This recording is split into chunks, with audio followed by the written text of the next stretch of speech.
Coach Perry, Walsh Jesuit Ironman. You guys got some pretty good guys coming to Oklahoma State next year. I like the recruiting class. I think you're going to come out here and try and get a little better, huh? Yeah, just continuing to build on what we're trying to get done and compete for national championships. We believe we got to have the top guys, and there's a lot of them here. I look at the finals here. There's some guys that you get some commits, some recruits. How do you get better? How do you jump to the next level? I mean, you obviously know how to do it. You did it twice, 2-time national champ. But what do you have to find? What's the intangible in a recruit for you? I think a lot of it's character, the way that they live their life, training environment they've been surrounded around, or if they've been in that situation before. I think you got to have those things to win, at that level. That college season's a long season. It's hard, and you have to have a pretty stable lifestyle and to end up at the top at the end, and stable mind, and have to go through that adversity and those type of things in high school is important, I think, and watching this tournament, there's a lot of that happens, a lot of adversity for even the best kids, early in their, if you can win this tournament, you're normally going to have to go through about 3 to 4 rounds of tight matches, and watching those guys find a way to win.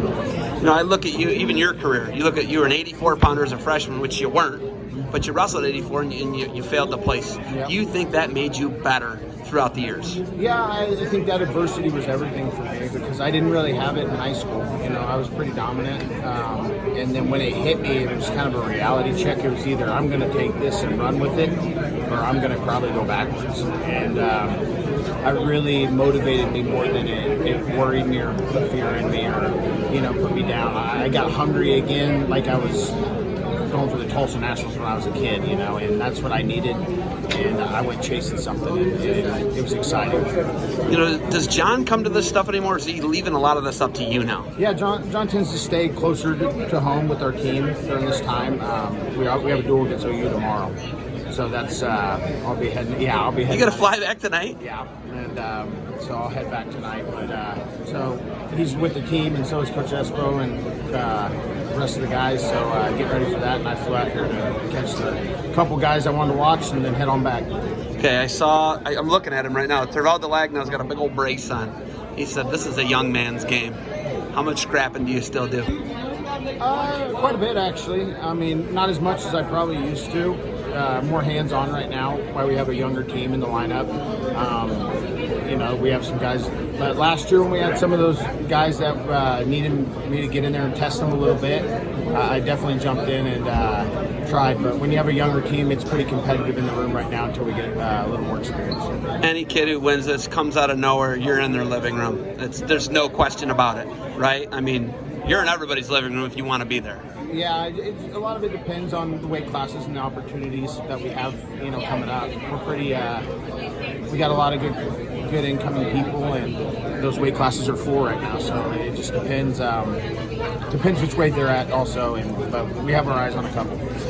Okay, so we got Dayton doing redshirt, right? When you look at Dayton, not having that guy, he's a runner-up in the NCAA, he's pretty good. What do you guys do to build the other guys as leaders if Dayton's not around as much? I think they're starting to learn a little bit early right now. We have 3 guys out of the lineup, 3 main guys. So, when we get Joe Smith back in the lineup, Cade Brock back in the lineup, Caden G. Feller back in the lineup, and it adds a little bit more pop to our team this year. And I think that's what you're going to see after this first semester quite a bit. And you'll see Oklahoma State kind of back in the hunt. And then obviously missing Dayton Fix, you're not going to replace that. And but we believe in Reese Waitcraft also, who's in there, and he's a talent.